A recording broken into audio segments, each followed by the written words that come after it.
టెంకాయ తో వెలిగించే దీపము ఫస్ట్ శివునికి టెంకాయ చూపించేసి మళ్ళీ దీన్ని బ్రేక్ చేయాలి 2 పీసెస్గా. ఒక ప్లేట్ తీసుకొని దానికి మధ్యలో పసుపు కుంకుమ వేసేసి మనము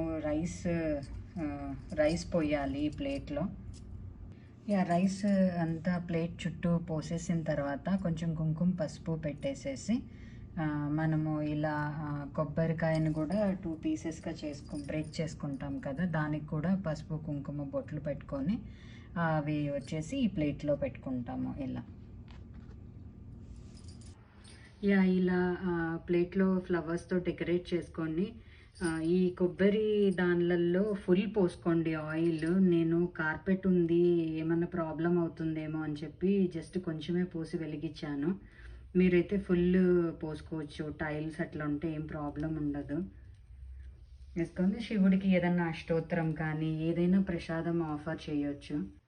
మనము ఇది దీపం కొండెక్కేసిన తర్వాత ఈ రైస్ పక్షులకు వేయొచ్చు, లేదు అంటే మనం ఏదన్నా వెజ్ ప్రసాదం లాగా చేసుకోవచ్చు. ఈ కొబ్బరి 2 వచ్చేసేసి దీపం కొండెక్కేసిన తర్వాత ఏదైనా చెట్టు కింద పెట్టేయచ్చు.